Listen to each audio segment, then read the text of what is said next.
Excelência, Vossa Excelência volta ao ponto inicial do meu discurso, é que essas más notícias não são apenas más notícias para o governo, o presidente Dilma, para o PT, são más notícias para o país, para o povo brasileiro. Aí eu vejo um governo fraco, um governo isolado, um governo fraturado por divisões internas, um governo cercado por aliados inconstantes, de olho já na porta de saída, um governo sem condições de fazer as reformas importantes que nós precisamos fazer, um governo enroscado num ajuste fiscal que não fecha, uma conta que não fecha. Não é? Isso é a minha grande preocupação nossa. E nós estamos apenas há 6 meses do governo, 6 meses no início de um governo que parece que envelheceu décadas. Nós temos que ter muita lucidez, muita calma, não é? Sem deixar de lado a crítica, porque nós temos tempo pela frente. As eleições são em 2018. Haverá eleições municipais no ano que vem, que serão um momento importante de manifestação do povo democraticamente, de desafogo, de escolhas, não é? Mas temos que ter um enorme cuidado, não deixando de ter diálogo, minha querida colega senadora Gleisi Hoffmann, mas um diálogo que para ser real tem que ser feito com toda a franqueza. Me permite, senadora Luísio, desculpa, mas é que a senhora tem toda a 4 intervenções. Fico com muita honra em receber a sua intervenção. Gostaria de fazer, e eu acho que nós estamos fazendo um debate aqui, que é a função dessa casa, fazer o debate e colocar as posições. Mas eu queria fazer algumas considerações aqui. Não. As críticas são muito pesadas em cima da presidenta Dilma pelo que ela teria dito na campanha e não teria feito agora no governo. Eu não acho que há essa contradição. A presidenta não mexeu em direito dos trabalhadores, a presidenta sabia que tinha que fazer ajustes, está fazendo de tudo para manter o emprego e para manter a inflação sob controle. Nós estamos vivendo um momento difícil? Estamos, mas nem de perto era que se compara às crises que nós tínhamos no passado, quando a gente devia para o Fundo Monetário Internacional, nossa taxa de juros era imensa. Eu já sei. Então, Vossa Excelência conhece porque era resultado do governo do PSDB. Então, claro, não é perto daquelas crises e eu não tenho dúvidas que nós vamos sair. Aliás, uma notícia recente no jornal Valor Econômico dessa semana traz exatamente uma avaliação de que investidores internacionais já começam a olhar o Brasil de forma diferente. Tomara. Pela credibilidade reconstruída do país e que vão aqui fazer investimentos. Então, eu acho que isso é importante que seja dito. Segundo, eu acho que para que a gente faça críticas tão fortes como eu estou ouvindo aqui as críticas feitas, a gente não pode ter nenhum problema. Minha avó tinha um ditado que dizia assim: se você tem telhado de vidro, não atire a pedra, porque vai voltar para o seu. Porque não foi a presidenta Dilma, senadora Luísio, que tratou professores com cachorro, com bomba, com cacetete, e que colocou o Paraná e o Brasil, por consequência, no plano internacional, ferindo os direitos humanos. Não foi a presidenta Dilma. Não foi a presidenta Dilma que elevou em 50% o IPVA do Paraná e nem que elevou em 50% o ICMS. Não foi a presidenta Dilma. Também não foi a presidenta Dilma que mexeu no superávit primário de um orçamento fechado. Só vou repetir. Mexeu no superávit de um orçamento fechado, não do orçamento exercício, do orçamento anterior.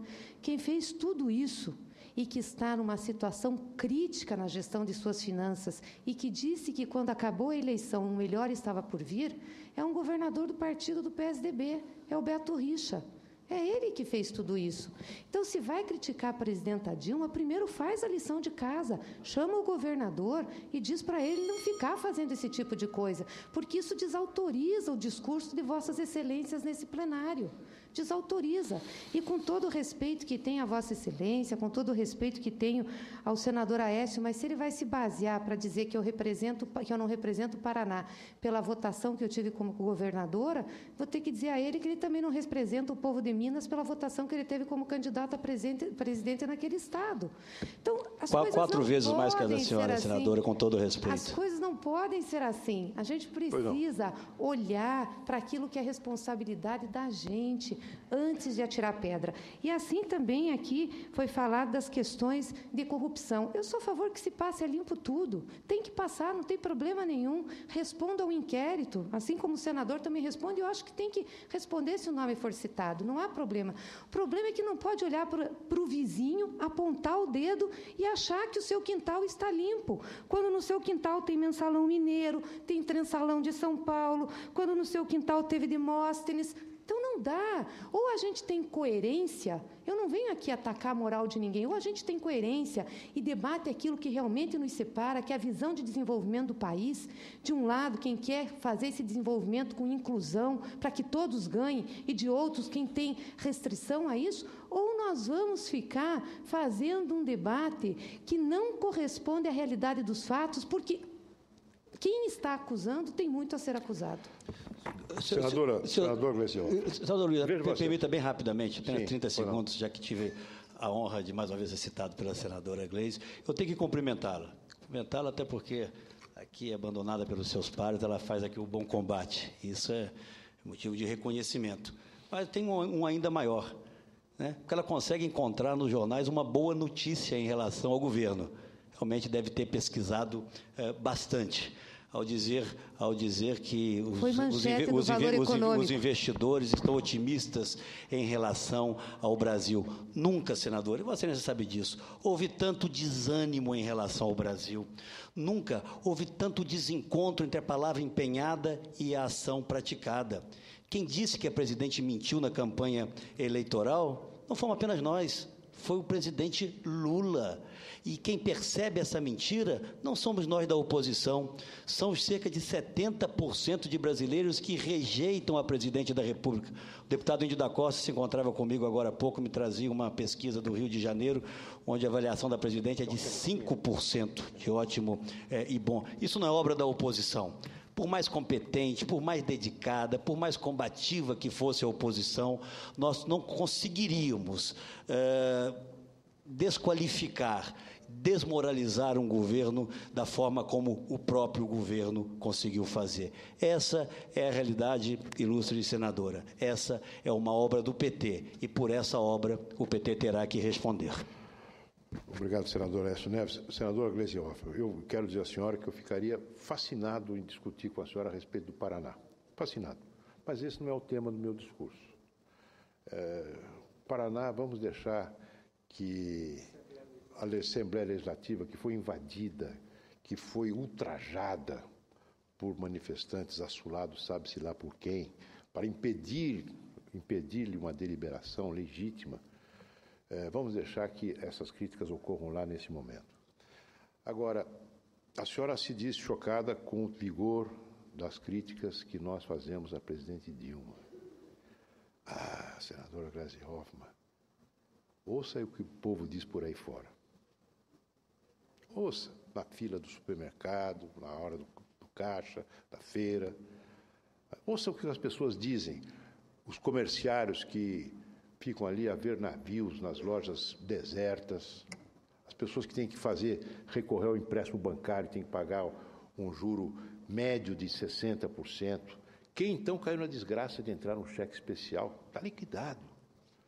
Não é? As pessoas que têm medo do desemprego que está chegando perto, dos jovens que foram a quem se prometeu Pronatec, bolsa isso, bolsa aquilo, e agora tudo está cortado, ou uma grande parte está cortada. O que o pessoal fala por aí, senadora Gleisi, é muito, mas muito pior do que eu possa dizer nessa tribuna, mesmo porque algumas palavras que eu ouço eu não poderia pronunciá-las aqui, sob pena de ferir as regras do decoro parlamentar. Muito bem. Senhores senadores, eu agradeço a parte que recebi. Creio que eu já abusei da paciência e da tolerância do meu querido companheiro de bancada. E quero dizer o seguinte, somente para encerrar. Senadora Luiz. Temos... Pois não, quem é? Senador Humberto Costa, por favor. Senadora Aloísio Nunes Ferreira, tenho, sem dúvida, por Vossa Excelência, um enorme respeito. Que é recíproco. Estava acompanhando lá na comissão da medida provisória que trata do futebol brasileiro o pronunciamento de Vossa Excelência, as colocações da senadora Gleice.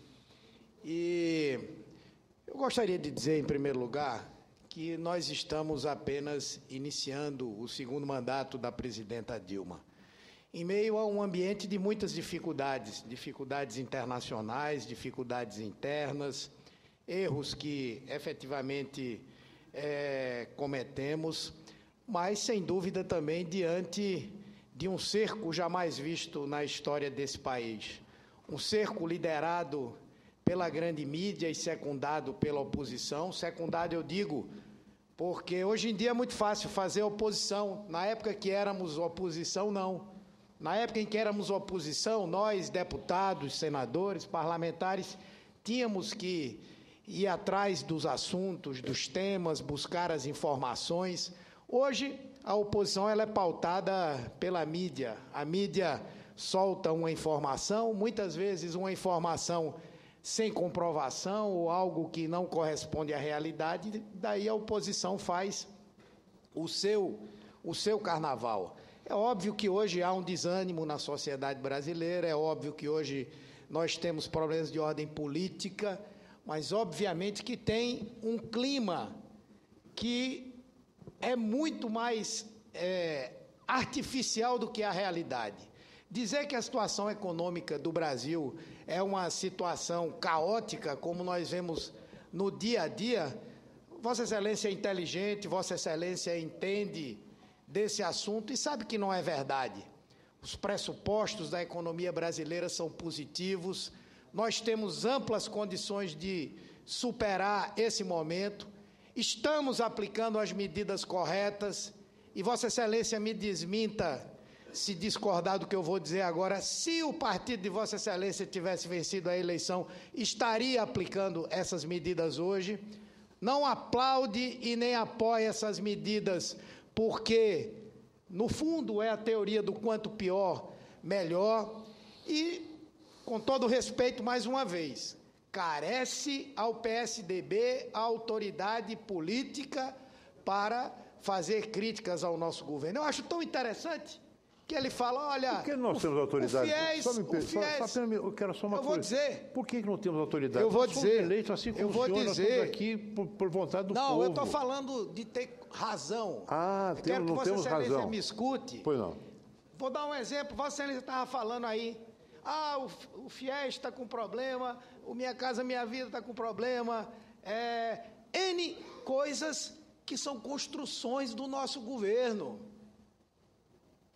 Que são construções do nosso governo, que não existiam nos governos do PSDB, que não existiam no governo que nos antecedeu, e hoje é isso que a gente vê o tempo inteiro, as críticas, é como se aqueles programas agora fossem uma coisa que foi feita lá atrás, que não teve quem produziu, que não teve o compromisso de quem fez. Então, esse é um primeiro dado.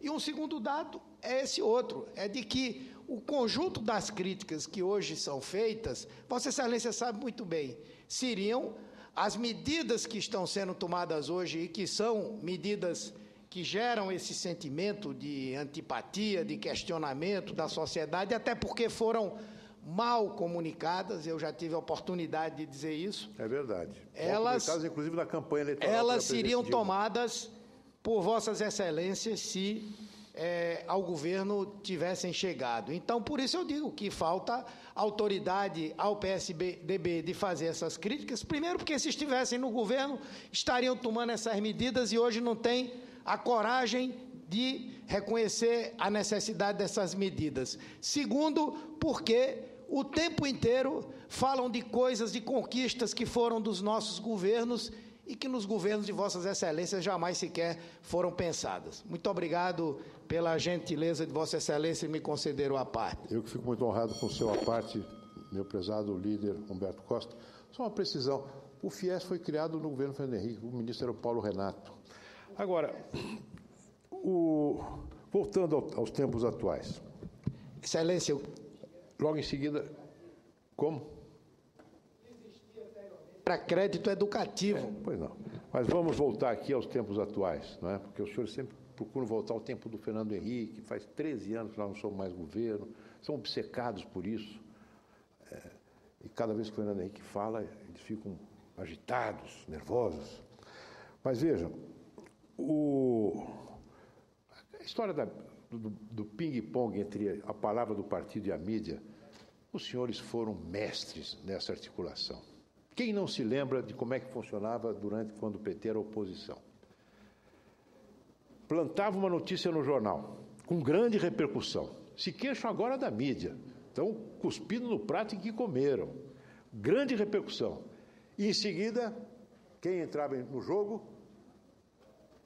Luiz Francisco, procurador, e seus companheiros, para transformar essa notícia num pedido de abertura de inquérito.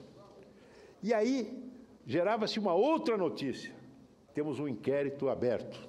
E, depois disso, uma terceira, uma tentativa de instaurar uma CPI. Isto é um roteiro padronizado, conhecido, que os senhores praticaram à exaustão, a tal ponto que ficaram depois desacreditados. Agora, Vossa Excelência disse, senador Humberto Costa, que se o nosso partido tivesse ganho as eleições, se nossa coligação tivesse ganho as eleições, nós teríamos feito coisas semelhantes. Em primeiro lugar, eu acho que nós não teríamos a dificuldade que a presidente Dilma tem de mostrar que ela é durona nas finanças, para encobrir toda a pecha, para desfazer toda a pecha legítima de irresponsabilidade fiscal que pautou o seu primeiro governo e que pautou também o governo do presidente Lula a partir da saída do final do Ministério Palocci. Ela precisava exagerar na dose para mostrar que ela é durona, que ela controla as finanças, que ela tem rigor no controle das contas públicas. Para tentar recuperar, como disse, aliás, o ministro Levi, recuperar uma credibilidade perdida. Recuperar uma credibilidade perdida. E é muito difícil recuperar uma credibilidade perdida, especialmente quando não se reconhece os erros que foram cometidos. Sabem quem sumiu do noticiário? Ninguém mais fala nele e ele não diz mais nada. O grande executor da nova matriz de política econômica. Alguém já ouviu falar recentemente de algum pronunciamento do ex-ministro Guido Mantega? Ninguém defende mais. Nós estamos vivendo uma conjuntura difícil, como se essa conjuntura tivesse caído do céu, não fosse preparada, adredemente preparada, por erros sucessivos de populismo, de irresponsabilidade, de incompetência, que geraram a situação que nós estamos vivendo. Mas não se reconhece o erro. E a principal... Olha, o senador Humberto Costa, quero tirar o chapéu para o senador Donizete, tirar o chapéu. Falou pela primeira vez uma palavra que é muito difícil de encontrar. Erros. Cometemos erros. É verdade. E muitos. E os erros estão sendo pagos agora pelo povo brasileiro. Por isso é que eu disse que, quando nós fazemos críticas, nós nem de longe nos aproximamos das críticas que nós ouvimos por aí. E mais ainda, falando da campanha eleitoral, que já faz um século que aconteceu, eu me lembro perfeitamente uma resposta da candidata Dilma Rousseff a uma interpelação do então candidato Aécio Neves sobre a inflação. Sabe o que ela disse? Se vocês ganharem o governo, sabe como é que vocês vão combater a inflação? Mandando os juros lá para as alturas e provocando desemprego. Foi o que disse a candidata Dilma Rousseff. Aí ela tem razão. Permite uma parte, senador? Lembram-se disso, senhores senadores? Permite uma parte? Vocês, se ganharem a eleição, vão elevar os juros para as alturas e provocando desemprego. Como quem dissesse, nossa matriz econômica é diferente. O que está acontecendo hoje são juros estratosféricos, é um desemprego crescente, angustiante, e nenhuma perspectiva oferecida por esse governo para a superação desta crise.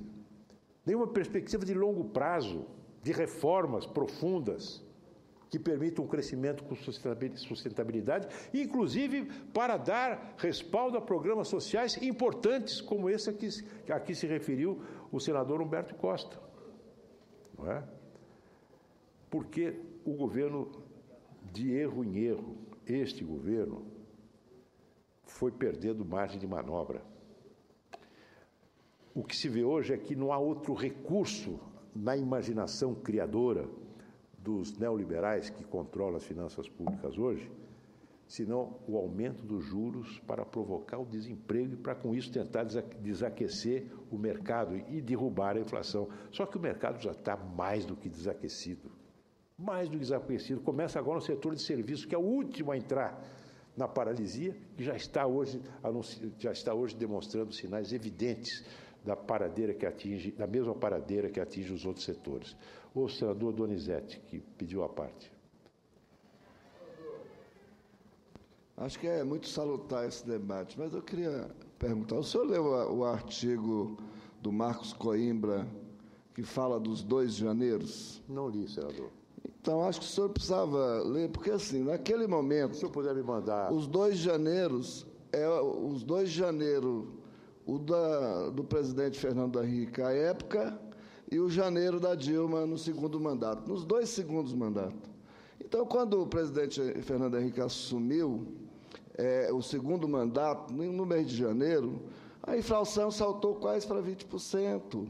Houve um desequilíbrio, entendeu? Foi feito tudo para ganhar a eleição, ganhou a eleição, gerou desequilíbrios, certo? Aí, esse é um artigo orientador, porque ele mostra a comparação dos 2 janeiros.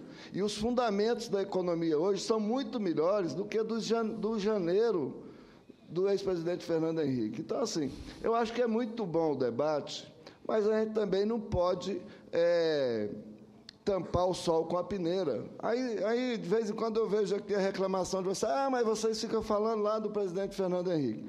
Óbvio, né? Nós estamos aqui, de um lado o PT, de outro lado o PMDB, os 2 governos que governaram aí por 16 anos, agora por 20 anos, e a gente tem essas comparações. Mas nesse artigo dos janeiros, como também um outro artigo, que é do jornalista Mauro Santayana, né, que fala, o PT não quebrou o Brasil, e mostra, e faz comparações com os governos anteriores. Então, acho assim, o debate é bom, mas, assim, é preciso também não só pautar pela Veja, não só pautar pela Época, não só ver o Jornal Nacional, porque eu estou mais ou menos assim, senador Luiz, como o Raul Seixas.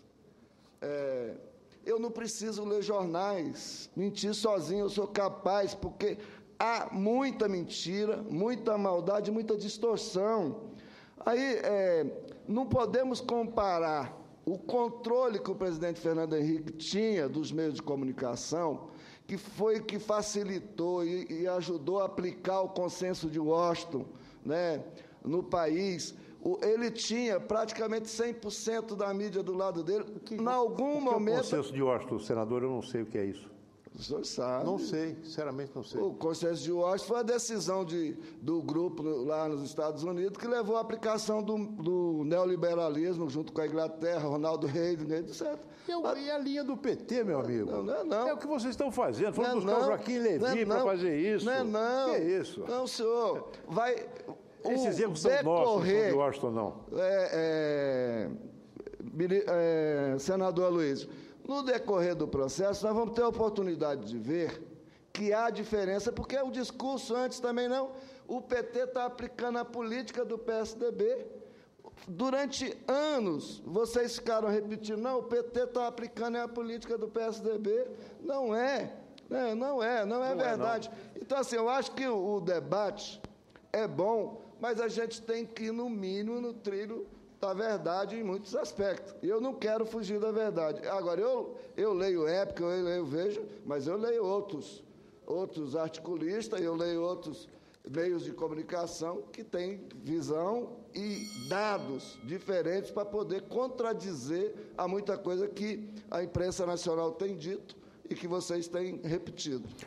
Agradeço a parte, Vossa Excelência, senador Donizete, e agradeço, inclusive, as referências a artigos que eu ainda não li, mas vou procurar me inteirar do teor desses artigos. Apenas quero dizer ao senhor que eu não me pauto apenas pela leitura de jornais. Eu procuro meditar sobre as coisas, procuro colher dados de estatísticos, eu ouço discursos dos colegas e ouço o que as pessoas dizem na rua. Ouço o que as pessoas dizem na rua. As pessoas me dizem, senador, o que nós vamos fazer? O que vai acontecer? Eu, sinceramente, não sei. O clima de incerteza, de insegurança, de falta de rumo é tão grande, senador Donizete, que os senhores são obrigados a vir comparar janeiro de não sei quantos com outro janeiro. Não tem sentido isso. O 1º de janeiro do presidente Fernando Henrique, faz tantos anos, foi um janeiro.